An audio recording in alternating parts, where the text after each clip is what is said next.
네, 김승현의 뉴스탑 10 시작하겠습니다. 첫 번째 소식 순위 확인합니다.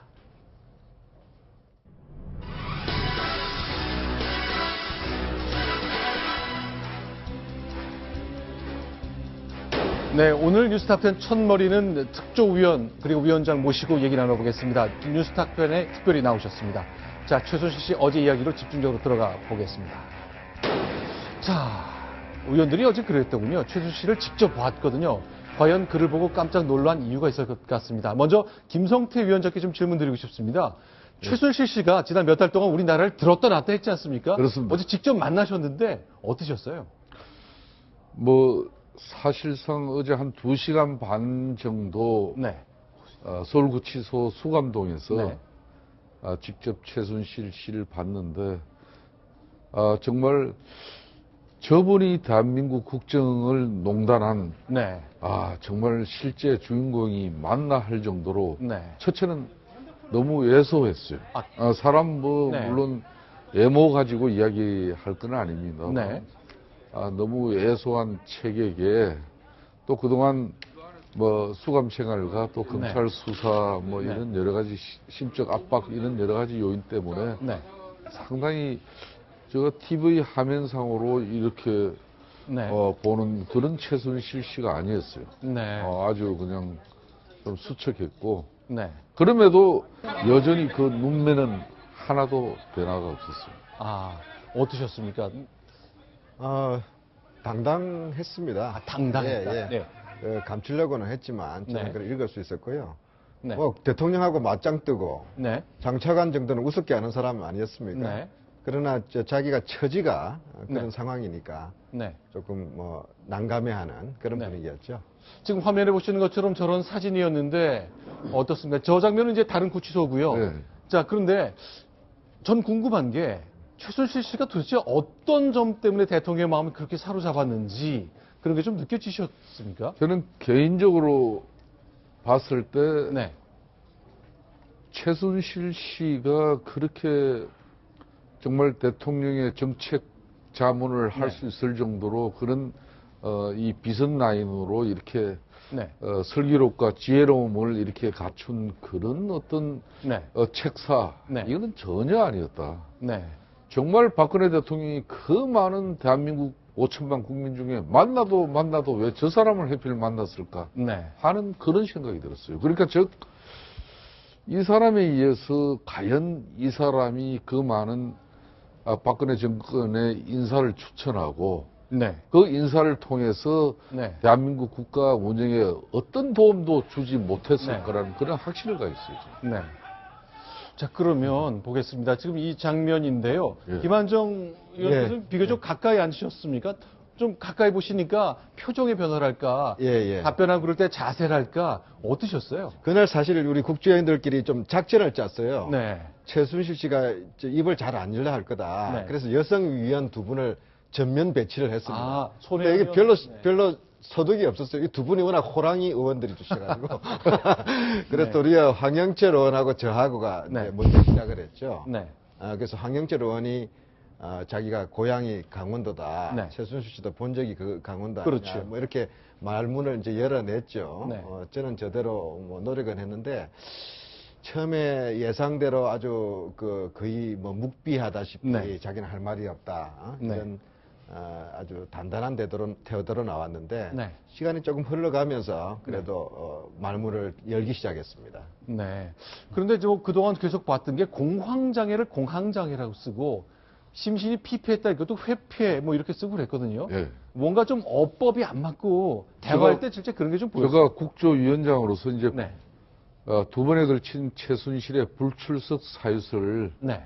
본인이 이제 구치소 수감 중이니까 그렇죠. 누가 대신 써줄 수도 없는 것이고 그렇죠. 그렇다고 어떤 워드 컴퓨터를 통해서 네. 이런 워드를 빼낼 수도 있는 네. 것도 아니고 결론은 이제 자기가 쓴 것인데 네. 좀 사실상 문장 구술 능력이나 네. 또 이 의 선정 자체가 좀 네. 사실상 볼품 없었어요. 네. 그런데 무슨 저 사람한테 대통령 영선물을 이렇게 자문을 구하고 도움을 네. 받았었나 저는 그건 아주 큰 의아심을 가졌죠. 네. 네, 저도 하나 좀 궁금한 게 있는데 네. 실제로 최순실 씨를 가까이서 보셨으니까 이제 국민의 한 사람으로서 굉장히 궁금증이 큽니다. 좀 전에 말씀해주신 그 최순실 씨의 여러 가지 그런 국어 사용 능력 같은 것도 궁금한데 여기에 더해서 실제로 공황장애 그리고 심신미약 등의 이유를 불출석 사유서에 기재했고 실제로 출석하지 않았거든요. 예. 그렇다면은 정말로 직접 보시기에 공황장애가 느껴졌는지 아니면 심신미약 상태로 느껴졌는지 굉장히 궁금합니다. 그 사실상 어제 이제 서울구치소 청문회를 갖다가 이제 기획하고 서울구치소에서 청문회장을 세트가 이제 완전히 네. 준비가 됐었어요. 네. 사실상 최순실 씨가 거기 나오지 않았는데 두 번의 불출석 사유가 좀 전에 하신 말씀 그 내용이에요. 진짜 네. 심신이 피폐해가지고 공황장애가 와가지고 제대로 된 언어 구술이 이루어지지 않고 있고 정말 자기가 이 정언을 할 수 없을 정도로 어려운 상황인지 그걸 우리가 직접 확인하고자 했지만은 네. 건강상의 문제나 또 자기가 지금 현재 어제 우리가 좀 수감동에서 신문을 해봤습니다만은 불리한 사실에 대해서는 철저하게 모르쇠로 일관했거든요. 그러니까 그 두 번의 불출석 사유서 자체가 네. 이거는 한마디로 진실된 내용이 아니고 사실상 허위 사실을 네. 썼다는 거죠. 네. 저도 한 가지 좀 여쭙고 싶은데요. 네. 최순실 씨랑 이렇게 그 이제 청문을 진행할 때 네. 직접 이렇게 눈을 마주치면서 질문하고 이렇게 답을 하셨나요? 아니면 그냥 일방적으로 그렇습니다. 묻고 아 예, 그래요? 저는 네. 거의 손을 뻗치면 닿을 거리여가지고요. 제가 네. 간간히 물도 따라주고 그랬어요. 아, 그거 그래요? 받아 마시고. 그러니까 이제 일반 국민들은 최순실 씨가 이 뭐 법정에 출석하거나 아니면 그 검찰에 나갈 때 안경 너머로 이렇게 눈을 치켜뜨는 모습이 굉장히 좀 강렬한 인상이었는데 직접 보셨을 때는 눈빛은 매서웠는데요. 네. 그 분위기 상에서 뭐 의원들한테 뭐 이렇게 뭐 안 좋은 인상을 주려고 하지는 않았던 것 같고 네. 또 저희들도 특별히 이 불편한 그런 태도를 느끼지는 않았습니다. 본인이 그날은 방어적이니까 네. 그래서 피해 나가겠다라는 태도가 컸고요.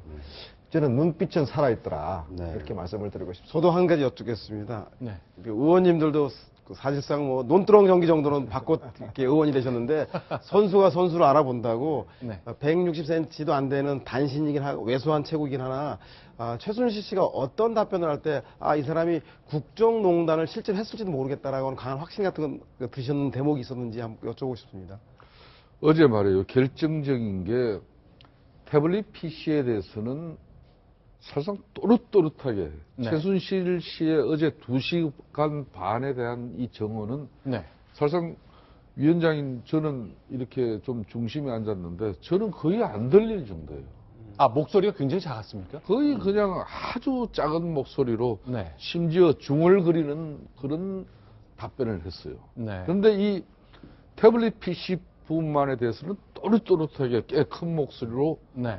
자기 주장을 분명히 했어요. 즉 그 말은 나는 노트북밖에 쓸 줄 모른다. 네. 태블릿 PC는 사용할 줄도 모른다. 네. 근데 그게 왜 내 거라는지 모르겠다. 이런 주장이었죠. 즉 그 네. 말은 자기가 좀 꼭 입장을 강하게 주장을 펼쳐야 될 부분에 대해서는 할 이야기는 어제 또 다 했어요. 의외로. 간간히 좀 강하게 나올 때도 있었어요. 한 네. 의원이 록히드 마틴사를 아느냐, 요새 방산 비리 의혹이 네. 있으니까 강하게 이야기하더라고요. 난 그 회사가 뭔 회사인지도 모른다. 네. 독일에 8천억 원 빼돌렸다는 소리가 있는데, 근데 그때는 아직도 좀 오버해서 반응을 하더라고요. 독일에 한 푼도 없다. 네. 뭐 이런 식으로. 그래서 본인이 방어해야 되겠다는 부분에 대해서는 아주 강하게 나올 때도 있었고요. 또 곤란한 질문에 대해서는 그냥 특검도 있고 지금 뭐 재판도 받고 있기 때문에 얼버무리면서 지나가는 그런 네. 상황이었습니다. 근데 어제 이제 아쉬운 것은 지금 저희가 사진 한 장 공개했습니다만 어쨌건 방송 카메라 반입은 이제 구치소 규정 때문에 안 됐고 네. 김성대 위원장의 휴대전화 하나 정도는 반입이 좀 가능했었는데 바로 이 물건이 이 전화죠, 이 전화. 바로 네. 이 전화인데. 방금 전에 이제 저희가 이제 잠시 후에 영상을 좀 보여드릴 텐데 박영선 의원이 직접 이제 페이스북을 통해 라이브 생중계도 하고 그랬잖아요. 예. 그 장면 저희가 다시 한번 보면서 어제 촬영 가능성 그거에 대해서 얘기를 좀 해봤으면 좋겠습니다.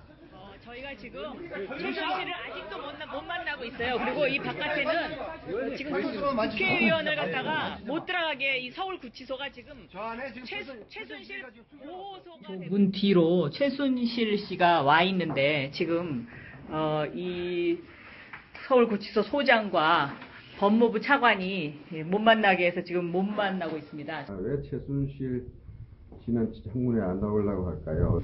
우리는 최순실 증언을 확보를 해야 됩니다. 지금 우리 김성태 위원장님이 또 가서 소장을 만나고 오셨는데 한 말씀 하시죠. 우리 위원님들과 박영선님이 이건 뭐 하는 겁니까? 이게 페이스북 라이브 방송이라고요. 그건 내 핸드폰인데. 이 서울구치소가 지금 저 안에 지금 최순실 보호소가 되고 있습니다. 최순실 한번 열어보세요. 국정조사를 방해하고 있습니다. 전문석에 지금 숨겨놓고서 10명이 지금 맡고 있어 지금. 최순실 씨 나오세요. 최순실 씨 거기 숨어있지 말고 나오세요. 저희가 지금 위협을 느끼고 있기 때문에 이렇게밖에 할 수가 없어요. 왜냐하면 조금 전에 그 까만 옷 입은 사람들 어디로 갔어요?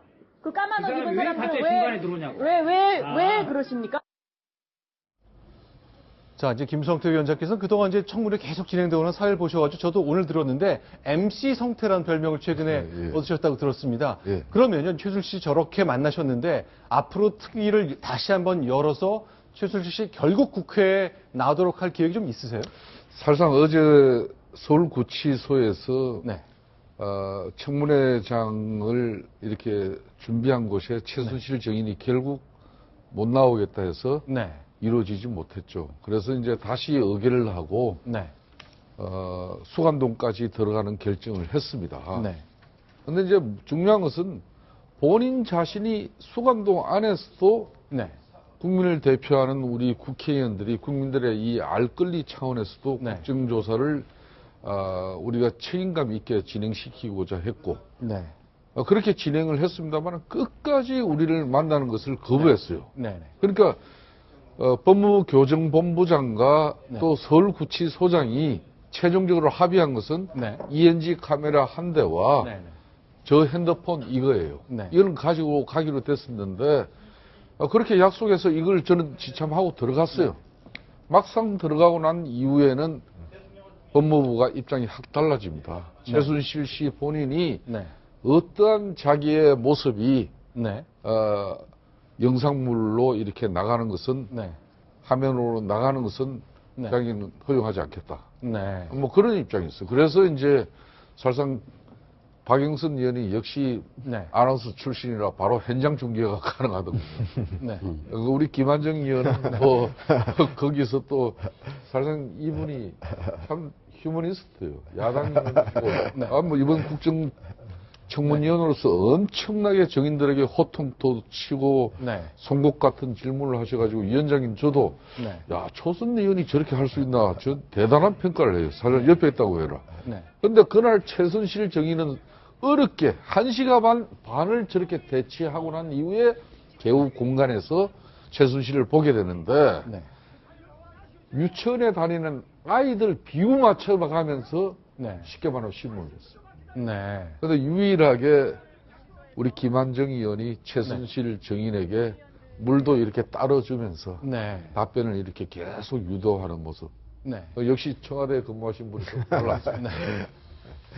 대통령의 말씀을 직접 최순실 증인에게 질문을 하셨다고 하는데요. 뭐 시녀 같은 사람이다. 눈도 못 맞췄다. 이걸 질문하니까 뭐라고 이렇게 답변을 하던가요? 예, 제가 사실 저 질문을 했던 이유는 사실을 알고 싶어서 그랬어요. 무슨 이간질 시키려고 하는 게 아니고 청와대에서 저는 이야기가 나왔지 않습니까? 보는 건데 실제로 몰랐던 것 같아요. 그런 소리를 했어요. 좀 당혹스러워하는. 그렇다고 해서 뭐 대단히 불쾌하거나 반발하는 그런 모습은 보이지 않았습니다. 근데 이 내용을 보면요. 대통령이 최순실은 나한테는 시녀 같은 사람이고 평소에 나하고 눈도 못 맞춘다 이렇게 얘기했을 때 이런 반응했다는 것이 이런 게 알려주면 내가 좀 부끄러운데 이거나 아니면 말도 안 되는 소리를 대통령이 하셨다거나 어느 쪽이 좀 가깝다고 보십니까? 알 수는 없죠. 제 판단에는 반신반의하는 것 같았어요. 근데 저 두 분 사이 관계가 벌써 40년 이상의 친자매보다 더 가까운 관계고 사실상 동업자 아니었습니까? 그렇죠. 그리고 정권 저 대통령 선거에서도 1등 공신 중에 한 사람이었고 뭐 여러 가지 관계를 볼 때 그렇게 단순하게 말 한마디에 뭐 틀어지고 뭐 할 그런 관계는 아니겠죠. 그리고 이제 하태경 의원 질문에 대해서 내가 대통령에 대해서 얘기하고 싶지 않다. 몸과 마음이 어지럽고 심경이 복잡하다는데 내 딸 정유라가 대통령보다 더 걱정된다. 그 얘기에서 깜짝 놀랐어요. 제가 어제 우리 청문위원들이 다 놀랬던 사실이 네. 위원장인 제가 사회를 보면서도 최순실 정인에게 몇 가지를 물었어요. 네.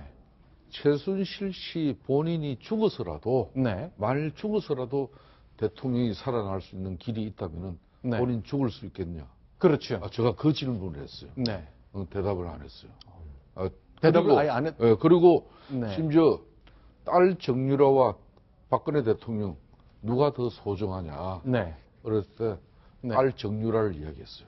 그러니까 우리 하태경 의원이 저렇게 또 물으니까 뭔가 마음이 그냥 신경이 복잡하다. 네. 쉽게 말하면 대통령 얘기 나한테 더 이상 하지 말라는 좀 짜증 섞인 분위기를 제시했어요. 그래서 야, 과연 이런 사람을 네. 박근혜 대통령이 뭘 믿고 네. 대한민국을 이렇게 어렵게 만들었나 네. 이런 생각이 들었어요. 또 하나 궁금한 게 생겼는데요. 네. 지금 그 시녀 같은 사람이다라는 이야기를 대통령이 했다라는 그 질문을 하자 깜짝 놀랐다는 그런 반응이 나왔고요. 또 네. 하나가 조금 전에 말씀하신 것처럼 대통령과 이제 그 딸 중에서 누구를 더 구하고 싶나 했더니 뭐 사실상 딸 쪽으로 이제 기울었던 그런 이야기인데 이게 혹시 순서가 어떻게 되는지 궁금합니다. 질문 순서가 먼저 시녀 이야기를 했더니 깜짝 놀라고 그 다음에 대통령 관련해가지고 질문이 있었는지 아니면 그 반대인지 그 부분도 좀 궁금합니다. 좀 떨어져 있었어요. 그 네. 시차는 제가 제 질문이 이제 먼저 앞서였죠. 네. 그리고 몇 사람 거쳐서 손혜원 의원이 네. 이제 저 이야기를 했죠. 예. 자, 그런데 그러면 어떻게 해석을 하셔야 됩니다. 그 현장에 계셨기 때문에 아실 수 있을 것 같아요. 저희는 신문으로 나온 기사만 보고 도대체 뭘까 궁금했거든요. 글쎄, 대통령에 대한 최순실 씨의 생각이 뭔지 아주 다양한 궁금증이 드는 상황입니다. 자, 그런데요. 하나 더 보겠습니다. 대통령 뭐 누가 더 걱정되나 그 얘기도 했는데 저희가 정작 궁금했던 것은 세월호가 침몰됐던 그날 과연 우리나라 국정이 정상적으로 돌아가고 있었느냐 관련된 질문 좀 나왔었잖아요. 최순실 씨 저희 보도된 거 보면 헬스클럽에서 운동하다가 TV에서 그걸 보고 황급히 나간 것처럼 돼 있는데 어제 뭐 다 기억 안 난다고 딱 잘랐죠. 그 어제 상당히 중요한 정언이 있었는데 네. 본인은 4월 16일 날 뭘 했냐? 네. 우리 위원들이 아주 집요하게 물었어요. 네. 저는 기억이 나지 않는다. 네.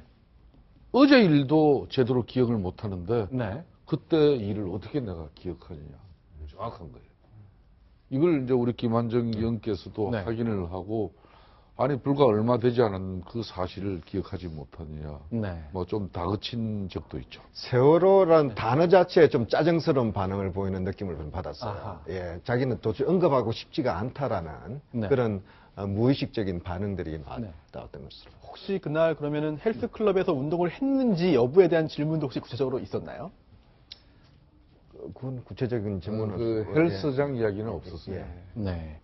그런데 이제 또 하나, 어제 저도 이제 생방송 중에 이렇게 속보사 막 들어오는 거 보고 깜짝 놀랐던 것 중에 하나가 차라리 종신형 받고 싶다. 그러니까 자기는 잘못한 게 없다는 것도 한 주장이고 나는 차라리 종신형 받겠다. 그렇게 살려라. 뭐 그런 말도 했는데. 아니, 그거는 제가 좀 해명을 해드려야 될 것 같아요. 제가 그 좀 맥락이요. 네. 안민석 의원이 좀 도발적으로 이야기를 했어요. 네. 지금 민심이 아주 분노로 들끓고 있다. 네. 아직 그걸 아느냐. 네.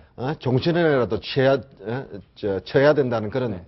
분위기다. 네. 이렇게 전달하니까 본인이 뭐 그렇다면 그걸 받아들여야죠 하는 네. 취지였고 네. 약간 나는 종신형을 받아 마땅합니다 이런 대답은 아니었습니다. 아니었군요. 예, 약간 좀 어떻게 보면 약간 냉소적인 그런 네. 체념적인 그런 반응이었지 네. 좀 너무 그건 확대 해석은 안 됐습니다. 그 청와대에 얼마나 자주 그 드나들었는지 혹시 이런 제가 그걸 질문이 물었습니다. 있었나요? 이렇게 하면 답을 안 하던데요. 네, 그 피해버리더라고요. 정호성 비서관은 같은 시간대에 청문위원들이 대통령을 4월 16일 세월호 당일날 그 언제 뵀냐 했더니 2시경에 뵀다 했다가 아니 인터보를 했는지 잘 기억이 안 난다라고 번복을 했는데 결국은 누가 있었는지 말할 수 없다. 대통령의 개인 신상이기 때문이다라고 얘기했다면 결국은 누군가 그 자리에 있었다라는 것을 반증하게 되는데 혹시 그렇습니다. 최순실 씨로부터 그날 관저나 어디 근처에 청와대에 있었다라고 하는 어떤 의심이나 이런 것들을 확인할 수는 없었는가요?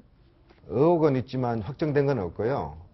앞으로 그 부분은 특검에서 더 정밀 조사가 있어야 될 겁니다. 다만 하나가 그동안에 김기춘 전 비서실장은 관저도 지무시라고 주장했지 않습니까? 네. 부속실장은 관저를 왔다 갔다 자유롭게 해야 되는 사람인데 네. 본인도 2시 이후에 봤다 그러고 그리고 그 전후에 관저를 해서 직무를 봤다는 징후가 없어요. 그냥 네. 뭐 전화로 보고했다. 네. 뭐 그런 문제이기 때문에 앞뒤가 안 맞습니다. 이런 부분들이 때문에 국민들이 공분하는 거 아닌가요? 대통령이 있어야 될 자리, 해야 될 일에 대한 분명한 조치가 없었다. 예. 그 김 의원께서는 이제 김대중 대통령 때 부속실장을 예, 직접 그렇습니다. 역임하셨잖아요. 예. 그러니까 세월호 같은 어떤 이제 국가적인 큰 그 재난이나 어떤 그 긴급한 상황이 발생했을 때 예. 당시에 부속실장은 어떻게 하는 게 정해진 청와대 매뉴얼입니까? 부속실장뿐만 아니라 그건 뭐 이제 사건 사고 같은 경우는 재난 담당이 정무수석실이었기 때문에 우리 때는 정무수석이 당장 보고를 들고 대통령을 올라가야죠. 네. 아니면 우선 전화로 보고를 드리고. 네. 그러니까 그러니까 집무실에 있을 경우는 집무실로 보고를 가고. 예, 대통령 소재가 분명하지 않을 때는 부속실장한테 연락이 오죠. 어디 계시냐? 네. 지금 관저에 계십니다. 아니면 행사 나갔습니다. 지금 집무실에 계십니다. 일로 오십시오. 그럼 바로 해서 비상 조치를 하죠. 네. 그러니까 이제 그런 점에서 보면 정호성 그 부속비서관은 오전에부터 서면 보고만 있었지 그 부속비서관으로서의 역할을 지금 제대로 안 한 것이 되는 거죠. 어제 해명에서는 본인이 좀 그 사태 심각성을 조금 놓쳤다라는 변명을 했어요. 해명을 좀 했어요. 그리고 오보 전원 구조에 대해서 마음을 놓고 있었다. 근데 오후에 급반전이 되면서 악차 해가지고 뭐 달려갔다. 그런 스토리 아닌가요? 네. 네, 김성태 위원장님께 여쭙고 싶은데요. 이 안민석 의원이 29일 본회의에서 이 청문회에 최순실이 나와야 되는데 최순실 없는 청문회가 되다 보니까 원포인트 강제 구인법을 좀 만들 필요가 있다는 얘기를 했는데 위원장 하셨던 소감을 같이 빌어서 이 문제에 대한 개정할 뜻이 있으신지 어떤지 한번 제가 사실 오늘 2시에 네. 정식인 국회의장님을 국회의장실에서 만났습니다. 네. 만나서 이번 국정조사위원장으로서 이렇게 6차간의 청문회를 실시하고 2차례 현장 조사하고 2차례 기간 보고를 받았지만은 이 위정하는 정인들에 대한 이 솜방망이 처벌에 대해서 법적 처벌 요건을 강화해야 된다. 두 번째는 국회 국조위에서 정인으로 채택된 이 정인은 어떤 경우도 한마디로 출석을 시켜야 된다. 네. 그러니까 동행명령장을 발부했음에도 그걸 무시하고 안 오면은 동행명령장은 사실상 현행 지금 법으로도 네. 국회 모욕죄에 5년 이하의 징역이에요.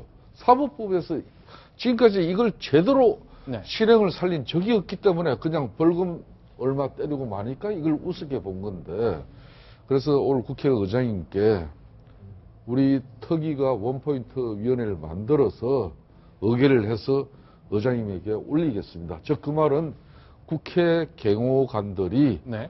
동행명령장 네. 이걸 발부하면은 강제 구인할 수 있는 네. 국정조사 기간 중에는 국회 경호관이 네. 쉽게 말하면은 강제 구인 사법경찰관을 네. 가질 수 있는 그런 권한을 부여하는 네. 그 관련 법을 네. 개정 법안은 이미 발의가 되어 있습니다. 이걸 이제 9명의 의원이 이번에 청문회를 지켜보면서 야 이렇게 하면 안 되겠다.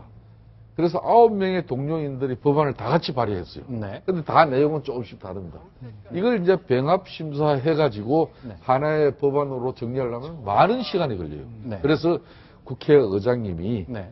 이런 법은 직권상정으로 국회의장 권한으로서 야당, 여야, 원내대표 합의만 이끌어지면은 내일 모레 29일 날 네. 국회 본회의에 직권상정으로 이 법안부터 처리해 주십시오. 그러면은 남은 앞으로 청림 기간 내에 네. 최순실 같이 정인으로 채택된 사람 네. 바로 구인해 올 수 있죠. 네.